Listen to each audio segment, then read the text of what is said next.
ఈ చేతకాని ప్రభుత్వం జగన్ ప్రభుత్వం రోడ్లు కూడా ఇక్కడ చేయలేకపోతాం ఈ మధ్య. చెప్పేది మీరు మాట్లాడద్దు, నేను చెప్పింది వినండి అంతే. మీరు సరే పాత రేపటి నుంచి వెస్ట్ మాధవరం వరకు మా వల్ల కాదు ఈ రోడ్డు వేయటం అంటే కేంద్ర ప్రభుత్వ నిధులు పిఎంజిఎస్వై నిధుల నుంచి 7.5 కిలోమీటర్ల రోడ్డు శాంక్షన్ చేయించాను. నేను మన దేవదాస్ గారు స్వామిదాస్ గారు అందరూ వెళ్తే ఎమ్మెల్యే కూడా వచ్చాడు.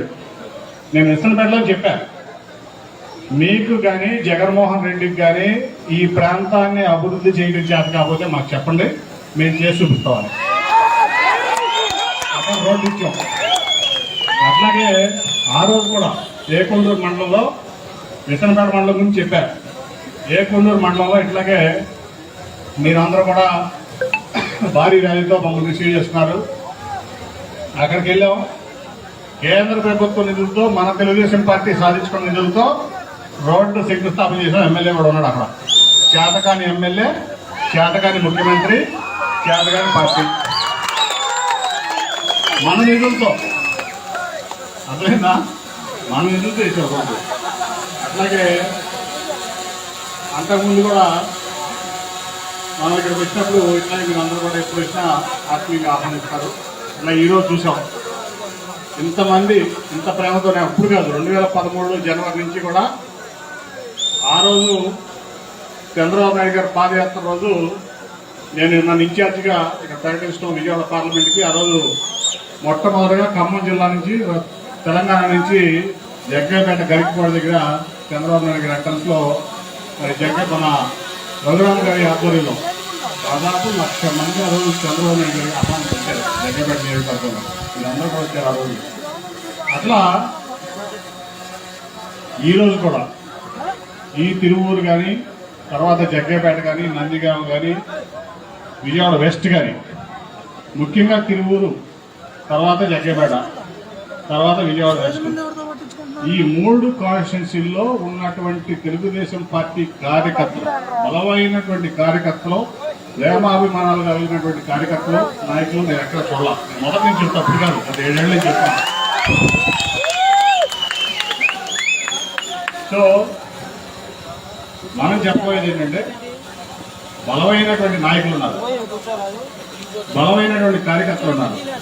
ఈరోజు మన దేవదత్తు ఈరోజు ఇక్కడ కార్యాలయం పెట్టాడు. దాని 2013 జనవరిలో చంద్రబాబు నాయుడు గారు ఇన్ఛార్జ్గా పెట్టినప్పుడు నేను కూడా ముందు నేను చేసిన పని ఏంటంటే, నాలో పాత బిల్డింగ్ తీసేసి ఒక విజయవాడ పార్లమెంట్కి ఒక కార్యాలయం కావాలని చెప్పి వెంటనే 3 నెలలు 4 నెలలు ఒక ఆఫీస్ పెట్టాం. దాన్ని కేసీఎన్ భవన్ పేరు పెట్టాం. చంద్రబాబు నాయుడు గారు చొరవ చేశారు. అంటే ఎందుకు రాజకీయానికి ఒక కార్యాలయం కావాలి, ఎవరింట్లో కూర్చొని చేసుకోవచ్చు కదంటే, మీరందరూ ఎండిఓ ఆఫీస్కో, ఎంఆర్ఓ ఆఫీస్కో, హాస్పిటల్కో, పోలీస్ స్టేషన్కో, లేదా ఏదో కానీ మీరందరూ వచ్చి అదే ఊళ్ళో ఒక 10 నెలల సాయంత్రం పక్కనే ఉన్నటువంటి 10 కిలోమీటర్ 15 కిలోమీటర్ తిరుగు వేసినప్పుడు మన ఆఫీస్ ఒకటి ఉంది. మనందరం ఆత్మీయంగా ఇక్కడ కూర్చోవచ్చు. మన ఇన్ఛార్జ్ గారు ఉంటారు, మన స్వామిదాస్ గారు ఉంటారు, మన నాయకులందరూ ఉంటారు. అని చెప్పి వీటానికి మంచి వేదిక ఏర్పాటు చేశారు. ఆ రోజు కేసీఆర్ ఎట్లా మనం ప్రారంభించాము. ఈరోజు కూడా ఎవరు వచ్చినా కానీ ఈ రూరల్ ప్రాంతం నుంచి ఆఫీస్కి వచ్చి కూర్చుని ఇది మాది, ఇది మా ఆఫీసు, మా తెలుగుదేశం పార్టీ ఆఫీసు, మా ఎంపీ ఆఫీసు, దీంట్లో మా కుటుంబం ఉంటుంది, ఏది కావాలన్నా కూడా అక్కడికి తెలంగాణలో వచ్చి కూర్చుని వచ్చే మంచి లేని తాగల్లో ఉంటుంది. దానివల్లే మనకు ఆత్మీయత పెరుగుతుంది, మనకి రిలేషన్షిప్ పెరుగుతుంది. మీరు వచ్చి సరే ఇన్ఛార్జ్ గారు బయటికి వెళ్ళినా ఇక్కడ దానికి ఒక సెటప్ ఏర్పాటు చేస్తారు, దానికి ఒక హార్మోనేషన్ సెటప్. మీరు ఇన్ఛార్జ్ గారు ఉన్నప్పుడు వస్తే మీకు ఎంఆర్ఓ ఆఫీస్లో పని ఉందా, ఎండిఓ ఆఫీస్లో పని ఉందా, లేదంటే పోలీస్ స్టేషన్లో పని ఉందా, హాస్పిటల్లో పని ఉందా, ఏ డిపార్ట్మెంట్లో పని ఉన్నా ఇక్కడ మన నియోజకవర్గ టీం అంతా కూడా ఉంటుంది. చక్కగా మీకు అందుబాటులో ఉంటారు. అలాగే పార్టీ కార్యక్రమాలు డిజైన్ చేసుకోవాలంటే మనం ఇక్కడ కూర్చొని డిజైన్ చేసుకోవచ్చు. స్వామిదాస్ గారు వస్తారు, దేవదాస్ గారు ఉంటారు, మన మండల నాయకులు అందరూ ఉంటారు. ఎప్పుడు కావాలంటే వస్తూ ఉంటారు, వెళ్తూ ఉంటారు. మంచి ఓపెన్ స్పేస్ కూడా ఉంది. అట్లాగే ఉన్న రఘురామ్ గారు వచ్చినా నేను వచ్చినా అందరం ఇక్కడ కలవచ్చు. అట్లా ఒక మంచి ఆర్గనైజేషన్ సెటప్ కోసం ఈ కార్యాలయం ఏర్పాటు చేయడం జరిగింది. ఎట్లయితే విజయవాడలో కేశం భవన్ ఉందో, ఎట్లయితే మన రాష్ట్రం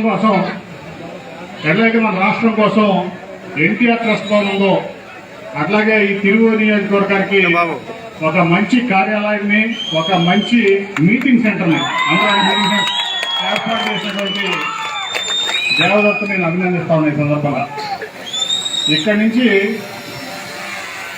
ఎందుకంటే ఏదైనా ఒక ఆర్గనైజ్ స్ట్రక్చర్ విధానంలో ఉంటే దాని పనికి వేరు. ఆ ప్రొఫెషనల్ అంటే టై కోటు బూటు సూట్ వేసుకోవడం కాదు, ఇంగ్లీష్ పద్ధతిలో పద్ధతిగా పనిచేయటమే ప్రొఫెషనల్గా ఉంటాం, పద్ధతిగా పనిచేయటం. సో మార్నింగ్ 7కి వస్తాం, ఆయనకు ఉన్నటువంటి తను వస్తే కలవడం, ఆయన చేస్తాడు, లేదా రఘురామ్ గారికి ఫోన్ చేస్తా, ఆయన హెల్ప్ చేస్తారు, లేదా నాకు ఫోన్ చేస్తే నేను చేస్తాను. ఏ రకంగా అయినా సరే మన కార్యకర్తలకు అండగా ఉండటం కోసం, మన ప్రజలకి అండగా ఉండటం కోసం, ప్రజలకు దగ్గరగా ఉండటం కోసం ఈ కార్యాలయం ఉపయోగపడుతుంది. మంచి పరిణామం. అలాగే తిరువూరు నియోజకవర్గం చెప్పా, నేను ఏ ఊరు వెళ్ళినా నాకు విజయవాడలో నా సొంత ఇంటికి వెళ్ళినట్లే. పొద్దున కృష్ణారెడ్డి గారు అమ్మగారితో ఒక అరగంట కూర్చుంటే మా అమ్మతో కూర్చున్నట్టు అనిపించింది. ప్రభుత్వం అట్లాగే మొన్న కొండమాల వెళ్తే మన రేణు ఇంటికి వెళ్ళా. అట్లాగే మొన్న ఏకొండూరులో మన రమేష్ రెడ్డి ఇంటికి వెళ్ళి మరి కూర్చుని కాఫీ తాగుతుంటే నా సొంత ఇల్లు. ఏ ఊరు వెళ్ళు, ఏ ఇంటికి వెళ్ళు, నాకు ఈ నియోజకవర్గం కానీ, ఈ రూరల్ ప్రాంతం కానీ, జగ్గపేట కానీ, నందిగాం కానీ, ముఖ్యంగా తిరువూరు నా సొంత ఇంటికంటే ఎక్కువగా ప్రతి ఊళ్ళో కూడా మర్చిపోలేదు. కాకపోతే నేను మీ అందరినీ కూడా, అంటే మీ అందరూ కార్యకర్తలు, మీకు ఒక దశ దిశ నిర్దేశం చేయాల్సినటువంటి బాధ్యత మాది. ఎందుకంటే ఇంతమంది కార్యకర్తల బలం ఉంది. ఇక్కడ ఒకసారి మన పిట్టా చైతన్య వాళ్ళ నాన్నగారు పిట్టా వెంకటరత్న గారు గెలిచారు మన పార్టీ నుంచి, అవునా? ఆ తర్వాత 2 సార్లు మన స్వామిదాస్ గారు గెలిచారు 94, 99లో. ఆ తర్వాత ఇప్పుడు 3 సార్లు ఓడిపోయారు. అంటే ముందుగా అదే ఆ షార్ట్ టర్మ్ ఫస్ట్ 83 ఆ షార్ట్ టైంలో ఆయన ఉన్నారు. కానీ మీరు కాదు, మేము అందరం కూడా ఇంట్రాస్పెక్ట్ చేసుకోవాల్సింది ఏంటంటే ఈ నియోజకవర్గం 4 సార్లు ఎందుకు ఓడిపోయింది? ఎంత బలం ఉంది, బలమైన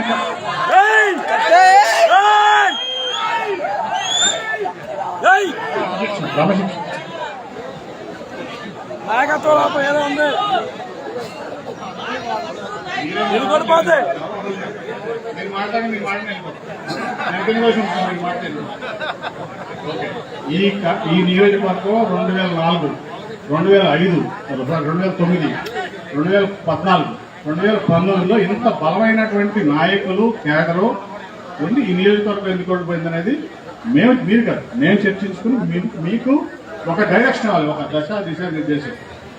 ఇవాళ నేను దేవదత్ గారికి చాలాసార్లు చెప్పా, నేనైతే నాకేమైనా సెలవు ఇస్తే నాకు ఇష్టం ఉండదు, నాకేమైనా సత్కార సన్మానం చేస్తే నాకు ఇష్టం ఉండదు, నాకు హారతలు పెడితే ఇష్టం ఉండదు.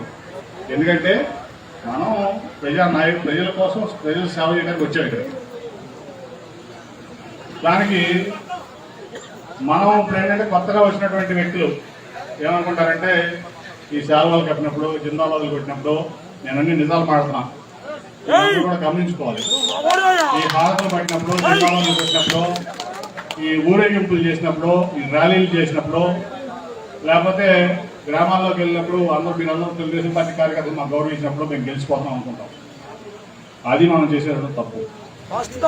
ఇవాళ ఈ నియోజకవర్గాన్ని ఒక విద్యావంతుడు, సాఫ్ట్వేర్ ఇంజనీరు, అలాగే కొంత వ్యాపారం కూడా ఇక్కడ చేసుకున్నాడు దేవదత్ గారిని మన చంద్రబాబు నాయుడు గారు ఇక్కడ ఇన్ఛార్జిగా పంపించారు. రేపు అభ్యర్థి కూడా ఆయన 52 అవకాశాలు ఎక్కువగా ఉన్నాయి. కాబట్టి ఈయన చేయాల్సినటువంటి పని ఏంటంటే ఆయనకి మీరందరూ తోడై, ఇప్పుడు రాజేశ్వరరావు చెప్పినట్లు 10-12 మంది నాయకులు ఉన్నారు. 4 సార్లు ఎందుకు ఓడిపోయారు? 4 సార్లు ఎందుకు ఓడిపోయారు?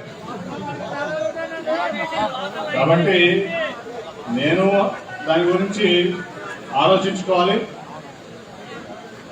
సోమదాస్ మంచోడే, నాకు చాలా ఇష్టడు. నేను చాలా మందికి చెప్తా కాంగ్రెస్ మంచోడే, కానీ చంద్రబాబు గారు 5 సార్లు అవకాశం ఇచ్చాడు, 2 సార్లు గెలిచాడు, 3 సార్లు ఓడిపోయాడు. కాబట్టి మనందరం మన పార్టీ అభ్యర్థి చంద్రబాబు గారు మనకు ఒక ఇన్ఛార్జిగా పంపించారు. ఆయన అభ్యర్థి అయ్యే అవకాశాలు 99% ఉన్నాయి. సో అదే చెప్పా, జిందాబాదులు, హారతులు, ఊరేగింపులు వీటన్నిటి వల్ల గెలుపు రాదు. మీకు అదే చెప్పేది, మీరు శాలవాళ్ళు కలుపుతారు, మీరు జిందాబాదులు కొడతారు, మేమేమో గాలిలో ఎక్కిపోయి ముళ్ళ చెట్టేస్తాం, కింద పడతారు వర్షం తర్వాత. అందుకే నేను చెప్పింది ఏంటంటే, మనం ఇవాళ ఒక రాక్షసుని ఎదుర్కొంటాం ఈ రాష్ట్రంలో. ఒక రాక్షసుని, ఇదివరకు కాంగ్రెస్ పార్టీ వేరు, ఇప్పుడు ఒక రాక్షసుడిని ఈ రాష్ట్రం ఎదుర్కొంటుంది. ఆ రాక్షసుని ఓడించాలంటే ఈ నియోజకవర్గాన్ని మొత్తాన్ని జల్లిడి పట్టి ప్రతి ఇంటిని టచ్ చేయాల్సిన బాధ్యత ఈ ఇన్ఛార్జ్ గా దేవదత్ గారి మీద ఉంది. అట్లాగే మండల నాయకులు, గ్రామ నాయకులు, టౌన్ నాయకులు, నేను మండల నాయకుడిని, నేను ఎంపీని, నేను మంత్రిని, మాజీ మంత్రిని, లేదా నేను రాష్ట్ర నాయకుడు అంటే కుదరదు. ఇవాళ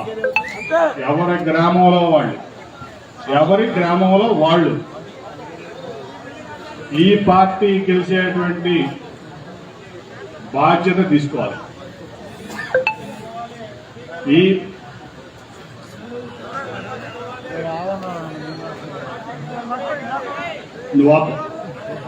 సో ఇప్పుడు జరగబోయేటువంటి కార్యక్రమం ఏంటంటే,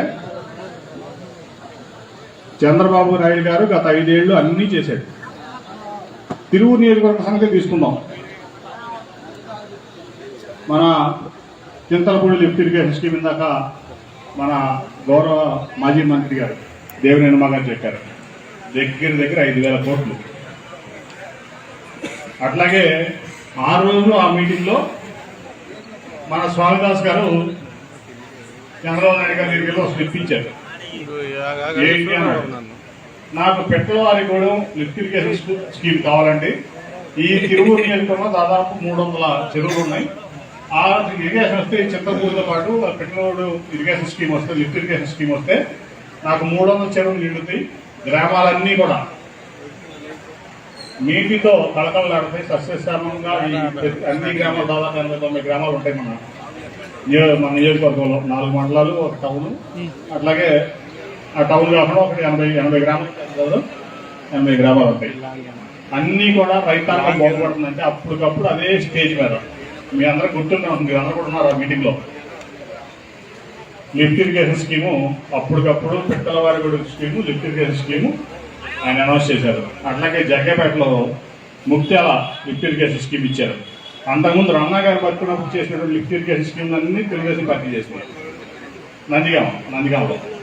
అలాగే ఈ ప్రాంతమే కాదు, అసలు పోలవరం గురించి మనం మాట్లాడుకుంటే, పోలవరం నుంచి మన పవిత్ర సంఘం అనేది పట్టిసీమ తెచ్చింది చంద్రబాబు నాయుడు. ఇవాళ మొన్న కేంద్ర మంత్రి నిర్మలా సీతారామన్ ఫైనాన్స్ బడ్జెట్ లో ఆవిడ ఏం చెప్పింది ఏమంటారు మీరు, గోదావరిని కృష్ణని కలుపుతుందంట, కృష్ణని పెన్నాని కలుపుతుందంట. ఆల్రెడీ గోదావరిని కృష్ణని చంద్రబాబు నాయుడు కలిపారు కదా. అట్లాగే కృష్ణ నుంచి పెన్నా వెళ్ళడానికి ఆల్రెడీ వర్క్ మొదలుపెట్టాం ఆ రోజున. అక్కడి నుంచి చెన్నై తీసుకెళ్ళడానికి ఆవిడ ప్లాన్ ఏంటంటే, ఈ కృష్ణానది నీళ్లు చెన్నై తీసుకెళ్ళి కావేరిలో కలపాలి. కృష్ణని కావేరిని కలుపుతాను. ఇక్కడ గోదావరి నుంచి మన కృష్ణ కలుపుతాను, అలాగే కలిపేస్తారు చంద్రబాబు గారు. ఆ పని మొదలైంది. మనం సరే, కారణాలు ఏమైనప్పటికీ మనం ఓడిపోయాం. ప్రజలు జగన్మోహన్ రెడ్డిని గెలిపించారు, మనకేం ఇబ్బంది లేదు. కాకపోతే గెలిపించినందువల్ల ఏమైంది, మన పార్టీకి ఏమి ఇబ్బంది లేదు, కానీ ఈ రాష్ట్రం నాశనం అయిపోయింది, ఇక్కడ ప్రజలు నాశనం అయిపోయారు. ఈ 2.5 ఏళ్ల నుంచి చూస్తే మనకు అన్ని కష్టాలు. ఆ రోజున పోలవరం సరిగ్గా అన్నీ పూర్తయి ఒక పోలవరం డ్యామ్ అయిపోయి ఉంటే మనం మళ్ళీ వచ్చి ఒక 20,000 రూపాయలు ఉద్యోగం చేసే కళాసి స్విచ్ నొక్కితే పోలవరం గేట్లు తెరుచుకుంటే అటు శ్రీకాకుళం, విజయనగరం, విశాఖపట్నం, ఈస్ట్ వెస్ట్, ఇటు కృష్ణ, గుంటూరు, ప్రకాశం, నెల్లూరు, ఇటు 5 జిల్లాలు, 5 జిల్లాలు రైతాంగం సస్యశ్యామలం అయిపోయాయి. వాళ్ళు పని ఆపేశారు. ఇవాళ పోలవరం పని ఏం చేసావు? ఆ రోజు అవినీతి అన్నావు, రివర్స్ టెండర్ చేసా అన్నావు. ఇవాళ నీకు ఇష్టం వచ్చిన కాంట్రాక్టర్కి ఇచ్చావు, మాకేమో ఇబ్బంది లేదు, ఇచ్చుకో, చేపించు పని.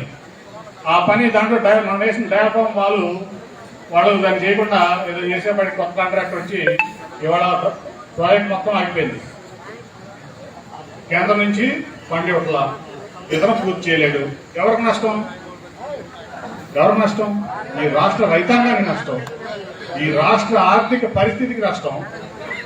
అన్ని రకాలు కోల్పోయాం. చంద్రబాబు నాయుడిని మనం తెచ్చుకోలేకపోవడం వల్ల అన్ని రకాలు కోల్పోయాం. ఆ రోజు ఏమన్నాడు ఇందాక మన రఘురామ్ గారు చెప్పినట్లు, నాకు 20 మంది పైన ఎంపీలు ఉండే, నేను కేంద్రం మెడల్ వంచి ఏమన్నాడు, మెడల్ ఇట్లా ఉంచుతాను, చేతి చూపించాడు అన్నమాట. మెడలోంచి మీకు ప్రత్యేక హోదా తీసుకొస్తాడు. తీసుకొచ్చాడా? వాళ్ళు 22 మంది ఎంపీలు, 6 రాజ్యసభ ఉన్నారు, రేపు ఇంకో 4 వస్తారు జూన్లో. వాళ్ళు 10 మంది రాజ్యసభ మెంబర్లు అవుతారు. నువ్వు మెడల్ వస్తాం కాదు, కనీసం అడగలేవు పార్లమెంట్లో. నీ రాజ్యసభ ఎంపీలు కానీ నీ లోక్సభ ఎంపీలు కానీ మాకు ప్రత్యేక హోదా ఏది అని అడిగే పరిస్థితుల్లో ఉన్నావా? జగన్మోహన్ రెడ్డి ప్రశ్నిస్తామని. అలాగే రైల్వే జోన్ ఇస్తున్నారు.